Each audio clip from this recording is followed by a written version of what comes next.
በመጀመሪያ እንኳን እግዚአብሔር ለዚህ ክብር አበቃ እያልኩ ነገር ግን ይሄ ተግባር በፍጹም ስህተት ነው። ምክንያቱም አንተ የብዙዎች መምህር ሌሎችንም ሰው ንሳ እንዲገባ አድርጋ ለስጋው ደግሞ እንዲበቁ የምታደርግ መምህር ሆነ ሳለ ለነዛ ሁሉ ተማሪዎችና አንተን እዚህ ላይ የሚከታተሉ ሰዎች እቺ ስራ አራያ አትሆንም። ምክንያቱም ከሁለት ዓለም አይቅርብኝ ማለቱ ተገቢ ስላልሆነ ቤተክርስቲያን ይሄንን የሰርግ ልብስ አትፈቅደውም። ይሄንን ልብስ የሚለብሱት በዓለማዊ ከቤተክርስቲያን ስርዓት ውጪ የሆኑ ሰዎች የሚዳሩበት ልብስ ነው። ቤተክርስቲያንም ይሄንን ስትገልጽ የበቅሎና የፈረስ ጋብቻ ብላ ገልጿለች። እኛ ጋብቻችን ይሄንን ልብስ እንድንለብስ አይፈቅድልንም።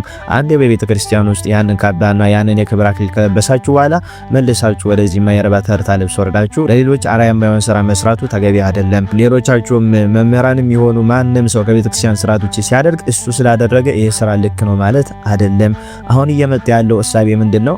አንድ ሰው ወጥቶ ካስተማረ ለሌሎች ደግሞ በጎ ስራ ሲሰራ ከታየ እሱ ጥፋት ሲያጠፋ ያ ጥፋት አይደለም ብሎ ወደ ማለፍ እየተመጣ ነው። አንድ ሰው ምንም ያህል ስራ ለቤተክርስቲያን ይስራ፣ ግን በሆነም ግጽበት በምንም አጋጣሚ የሆነ ስተት ከሰራ ያ ስተት ልክ ነው ማለት አይደለም። ልክ የሆነውን ጥሩ ነው በርታ ብሎ ማበረታታት፣ ልክ ያልሆነውን ግን ሰውየው ከዚህም በፊት እንደዚህ አድርጓል ተብሎ መታለፍ መቻል የለበትም። ብዙዎቻችሁም አሁን እዚህ ኮሜንት ላይ በእርግጠኝነት ያንን ሐሳብ እንደምታንጸባርቁ ተስፋ አለኝ። እሱ እኮ መምህር ነው ምን ችግር አለው? ለምንድነው ይሄን ብቻ አንስታችሁ የምትናገሩት የምትሉ ሰዎች አላችሁ። ማንኛውም ሰው በዚህ ሚዲያ ላይ ወጥቶ አርአያ የማይሆን ስራ ሲሰራ በግልጽ ነው የሰራ። ለምንድነው በኢንቦክስ ማታወራው ብላችሁ አትጠይቁኝ። ምክንያቱም ይሄን ነገር በይፋ ሁሉ ሰው ያየው ነገር ነው። ይሄ ልጅ ወጥቶ ይሄ ስራ ይሄ ድርጊት ስተት ነው ብሎ አልተናገረም። እንዲህ ብሎ እስካልተናገረ ድረስ ደግሞ ሌሎች ይሄ ነገር ልክ ነው ብሎ ያስቡና እንደ ቤተክርስቲያን ስርዓት ይቆጥሩና ለምን መምሩ ነው እያስተማረ ስለሆነ እንደዛ ቆጥረው ወጥተው ነገ በከበረው የተክሊል ልብስና አክሊል ተደረው ከዛም በኋላ ተመለሰው ደግሞ ይሄንን የረከሰና የማይረባ የበቅሎና የፈረስ ጋብቻ የሚከናወንበትን ልብስ ለብሰው ይገኛሉ ማለት ነው። ስለዚህ እንደዚህ አይነት ሐሳብ ያላችሁ ሐሳባችሁን አጥሩ። ማንም ይሁን በቤተክርስቲያን ውስጥ ምንም አይነት ስራ ይስራ፣ ግን ከስርዓተ ቤተክርስቲያን ውጪ ሆኖ እዚህ ሚዲያ ላይ ወጥቶ ልክ ነው ብሎ ይፋ ሲያደርገው ልክ አይደለም ብለን ደግሞ መልስ መመለስ እንደ ዲያቆን እንደ አንድ ቤተክርስቲያን አገልጋይ ግዴታ አለብን። እዚህ ላይ ወጥቶ ያንን ነገር ሳይለቁ ህዝቡም ሳይመለከተው አድርጎት ቢሆን ኖሮ ያንን ከንሳ አባታቸው ጋር የሚፈቱት ነው። ለማንም ደግሞ መሰናክል አልሆነም፣ ለግላቸው ያደረጉት ነገር ስለሆነ ማለት ነው። ግን እዚህ ሚዲያ ላይ ያስወጣ ድረስ ማንኛውም ሰው ልክ ካልሆነ ልክ አይደለም መባል አለበት። በኢንቦክስ ማወራበት ምክንያት የለም። ለምን ኢንቦክስ ላይ አይደለም ይሄንን ቪዲዮ የለቀቁት? ሁሉ ሰው እየተመለከተው ስለሆነ ሁሉ ሰው እየተመለከተ ስተት መታረም መቻል አለበት። ስለዚህ ካሁን በኋላ እንደዚህ አይነት ስተቶችን ዝም ብለን አናልፍም። ወደፊቱም ደግሞ ይሄ ወንድማችን ያደረገው ስራ ስህተት ነው። በበቅሎና በፈረስ ጋብቻ ላይ ይሄ የሚለበስ ልብስ እንጂ አንድ ዲያቆን በቤተክርስቲያን አግብቶ በማግስቱ ምንም ሳይቆይ ይሄንን ልብስ ለብሶ መልቀቁ በፍጹም ስህተት ነው። ለሌሎችም አርአያ አይሆንም። ከዚህም በኋላም እንዲህ ለማድረግ ያሰባችሁ ሰዎችም ይሄንን ስራ እንዳትደግሙት በልዑል እግዚአብሔር ስም እጠይቃችኋለሁ። ምክንያቱም በተክሊል ስታገቡ ሰገነት ላይ ናችሁ። ከሰገነት ወጣችሁ መሬት ላይ አትወደቁ። ክብራችሁን ጠብቃችሁ ስለቁ ለማለት ያህል ይሄንን ቪዲዮ ከምን ጊዜውም በላይ ኮፒ፣ ሊንክ፣ ሼር፣ ፖስት እያደረጋችሁ የታሪክ ተወቃሽና የቤተክርስቲያን ጠላት ለሆኑት ለነዚህ የቲክቶክ ጋዜጠኞች ይሄንን መልእክቴን አድርሱልኝ። ለስሙ ክርስቲያን ናችሁ። በመጀመሪያ ይሄንን ቀጣፊነታችሁን ታሪክም ቤተክርስቲያንም አትረሷም። ይሄንን ወቁት። አነስተኛ የክርስቲያን ቁጥር ባለበት ቦታ ላይ ክርስቲያኖች እንዲታረዱና እንዲሳደዱ እናንተ መልእክትን እያስተላለፋችሁ ነው፣ ግን አልገባችሁም። ምክንያቱም ሁላችሁም ይሄንን ዜና ሲዘግቡት አክሱም ላይ ያሉ ሙስሊሞች ሰላት መስገድን ተከለከሉ የሚለውን እንጂ ማን ከለከላቸው የሚለውን አብራችሁ አልጨመራችሁም። አክሱም ሲነሳ ክርስቲያኖች ይነሳሉ። ስለዚህ አክሱም ላይ ሙስሊሞችን የከለከሉ ክርስቲያኖች ናቸው ይባልና ሌላ ቦታ ላይ አነስተኛ ቁጥር ያሉባቸው የክርስቲያን ቦታዎች ላይ ጫና እንዲፈጠርባቸው ልታደርጉ ነው ሐሳባችሁ። ሁላችሁም በተመሳሳይ ሰዓትና በአንድ ጊዜ ይሄንን መልእክት ማስተላለፋችሁ ደግሞ ከጀርባው ሌላ ተልእኮ እንዳለው ይሄ እርግጥ ነው። ምክንያቱም ከቤተክርስቲያን ክብርና ከምዕመናን እልቂት የራሳችሁን ደህንነት ገንዘብና ወደ አስበልጣችሁ በሆኑ ሰዎች ጫና ይሄንን ስራ እንደሰራችሁ ስለምናውቅ ማለት ነው። ሁለተኛው ነገር አሁን ጫና ሲበዛባችሁ አንዳንዶቻችሁ ጋዜጠኞች ቪዲዮን እያነሳችሁና ይቅርታ እየጠየቃችሁ ትገኛላችሁ። በዚህ በእንዝላል ማንነታችሁ የሰራችሁትን ስህተት ተጠቅመው ሌላ ቦታ ላይ ክርስቲያኖች ቢገደሉ ኑሮስ? በመጀመሪያ ዜና ሲቀርብ መጣራት አልነበረበትም ወይ?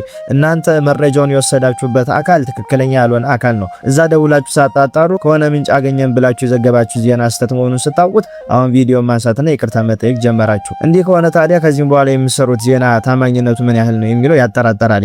አሁን ቤተክርስቲያንና ምዕመናን ላይ ጄኖሳይድ ነው የፈጸማችሁት እናንተ።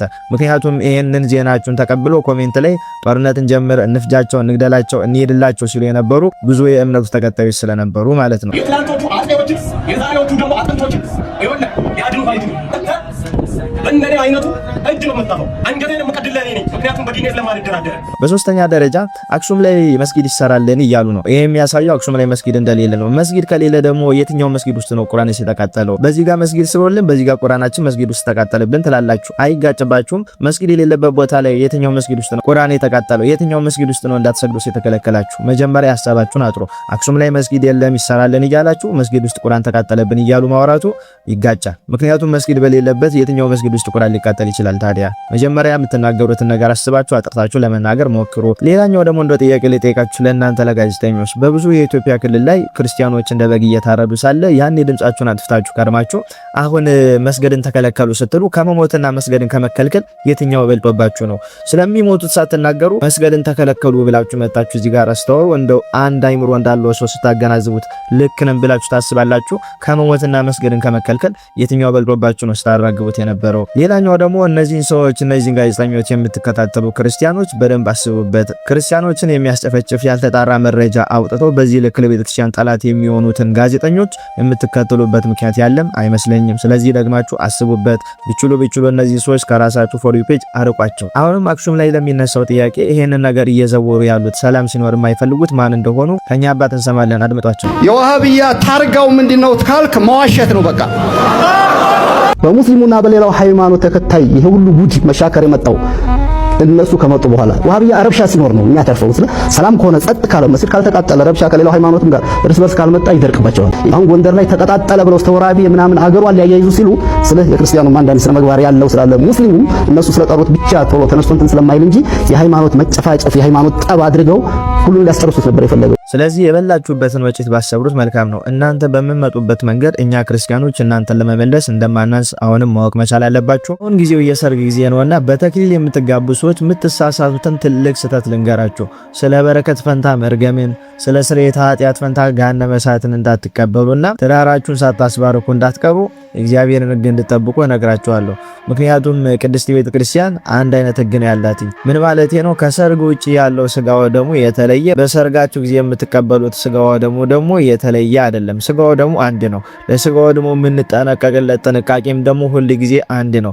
ሰርግ ላይ ሲሆን ላበታችሁን አፍሱ፣ በደንብ ይድከማችሁ። የዛን ጊዜ የስጋው ደግሞ ክብር ስርዓት አልጣሳችሁም ብላ ቤተክርስቲያን አታስተምርም። ከሰርግ ውጪ የምትቀበሉት ሲሆን ተሸፋፍናችሁ ቀጥ ብላችሁ ቤታችሁን ሄዳችሁ ስርዓቱን እንድትጠብቁ፣ በሰርጋችሁ ጊዜ ግን እንደዚህ ላበት እስኪፈሳችሁ ድረስ እየዘለላችሁ ዘምሩ ብላ ቤተክርስቲያን ያዘዘችበት አንድም ቦታ የለም።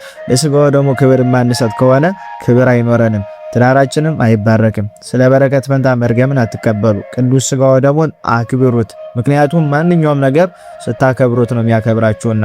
እናም በዚህ ጊዜ በተክሊል የምትጋቡ ባለትዳሮች እስቲ ተከብራችሁ ለዛን ቀን የሚዘመረውንም የሚካሄደውንም መርሐ ግብር ቁጭ ብላችሁ ተሳተፉ። ምክንያቱም ላባችሁ እንደዚህ እስኪፈስ ድረስ ወጣችሁ ስትዘምሩ ለስጋው ደግሞ ያላችሁን አነስተኛ ክብር ነው የሚያሳየውና።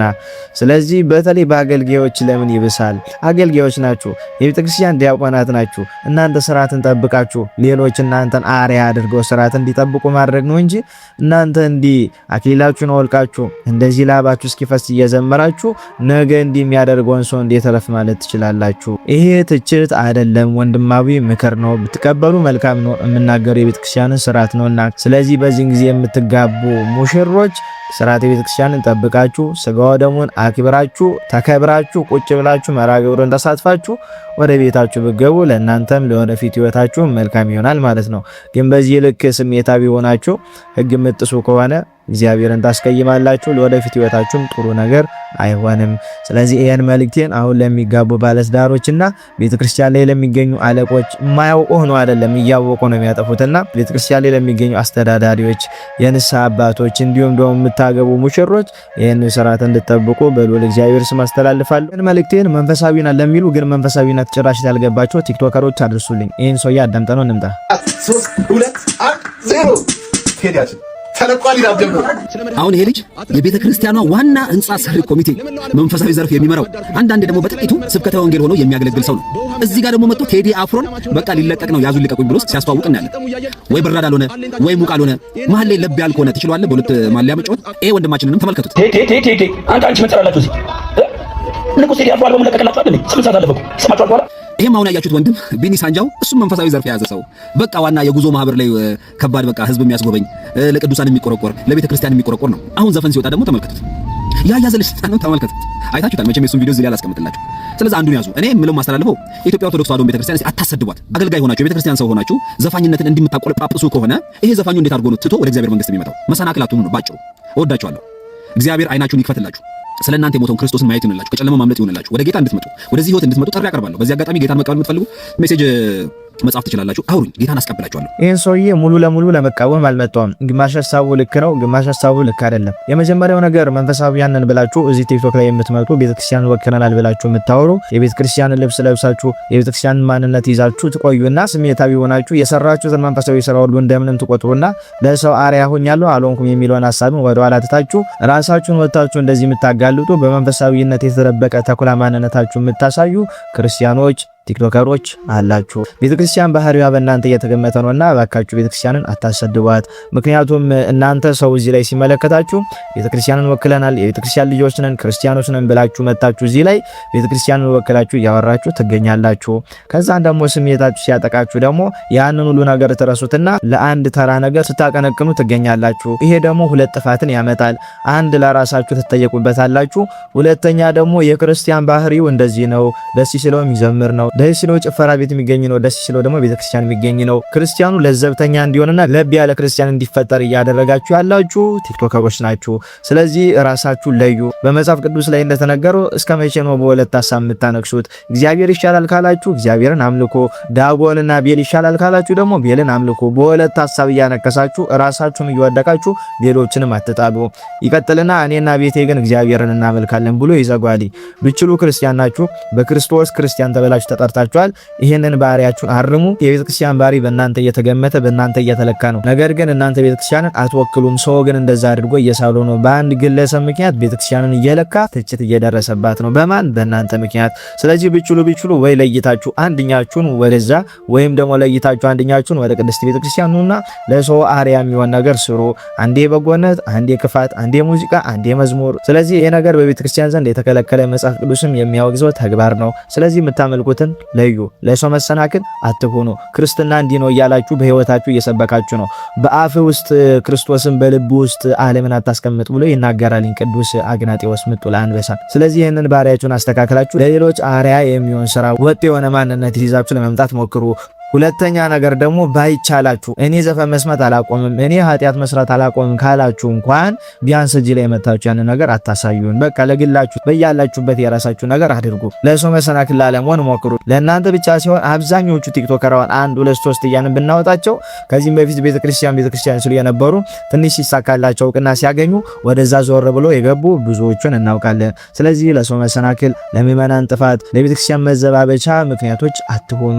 ብችሉ አቋም ይኖራችሁ ወጥ የሆነ ስራ ስሩ። ከዛም ባሻገር ግን በሁለት ሐሳብ አታንክሱ። እናንተ ሁለት ሐሳብ የሆናችሁ ልባችሁን አጥሩ ብሎ ያዕቆብን በመጽሐፍ ቅዱስ መልእክቱ ላይ ይናገራልና ስለዚህ በደንብ ተማሩ። ክርስትናን በደንብ ወቋቲን ከመናገር ወጥቶ እዚህ ላይ ከማስተማር መጀመሪያ መማር ይቀድማል።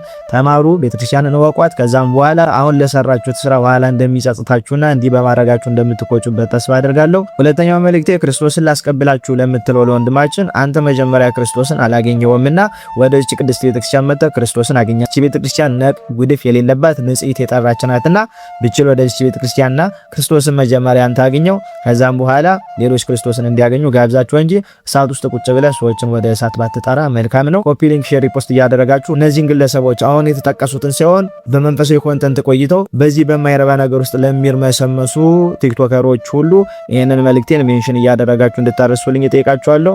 የተሻለ ነገር ፈተናው ይበዛው ነገ መልካሙን ቀን አለ።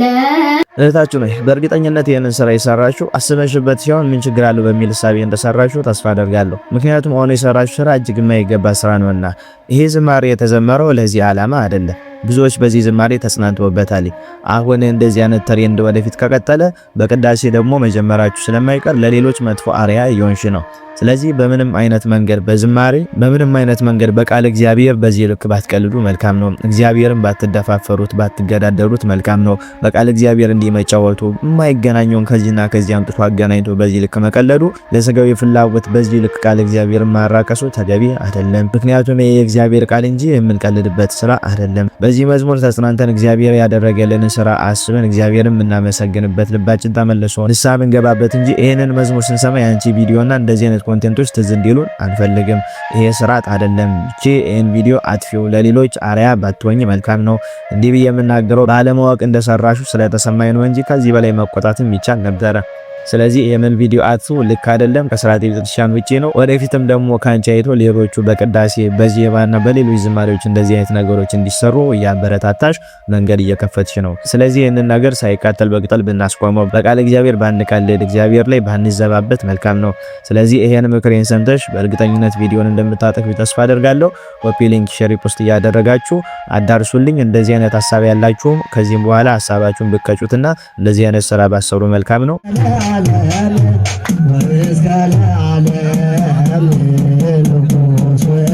እዚህ ቪዲዮ ላይ ሜንሽን እያደረጋችሁ ነበረ። ይህች የቅድስት ቤተክርስቲያን አስተምሮና ትምህርት መስሏችሁ እውነት ነው ምንድነው ብላችሁ ስጠይቁ የነበራችሁ ሰዎች ነበራችሁ። አብዛኛውን ጊዜ እንዲህ አይነት ጨዋታ የሚጫወቱት ታድሶችና ሁለተኛ ቤተ አይሁዳውያን የሚባሉት ናቸው። ይሄ የቅድስት ቤተክርስቲያን አስተምሮ አይደለም። የሚጫወትበት መሳሪያም ደግሞ ቤተክርስቲያን የምትፈቅደው መሳሪያ አይደለም። ዝም ብሎ ደስ ስላለው ተነስቶ እንዲህ ስላደረገ ቤተክርስቲያንን ይወክላል ማለት አይደለም። ምክንያቱም ብዙዎቻችሁ ኮሜንት ላይ ይችን ቅድስት ቤተክርስቲያን ወክላችሁ ስትሳደቡ ስለነበራችሁ ይሄ ሰውዬ ቤተክርስቲያንን አይወክልም፣ ይሄ ሰው የክርስቲያን ቢሆን እንኳን እንዲማረቡ ለራሱ ጥፋት ነው። ቤተክርስቲያን አልፈቀደችለትም፣ በራሱ ይጠየቅበታል። ቤተክርስቲያን ካልፈቀደችው ስርዓቱም ካልሆነ ግለሰቡም ክርስቲያን ካልሆነ ክርስቲያን ቢሆን እንኳን ደግሞ በራሱ ተነሳሽነት ስህተት እየሰራ ነው። በኋላ ሲያውቅና ሲማር ንስሐ ይገባበታል ማለት ነው። ስለዚህ አትጨነቁ፣ የሚያስጨንቅ ነገር አይደለም። ይሄ የቤተክርስቲያን ስርዓት አይደለም፣ የቤተክርስቲያን አስተምሮ አይደለም፣ የግለሰብ ስህተት ነው። ኮሜንት ላይ ገብታችሁ ብዙ ነገር ስትሉ የነበራችሁ ሰዎች አላችሁ። ቤተክርስቲያንን ይሄ ሰውዬ ፍጹም ሊወክል አይችልም። ቤተክርስቲያን በይህ ሰውዬ አትለካም። ይሄንን ወቁና ተረጋጉ።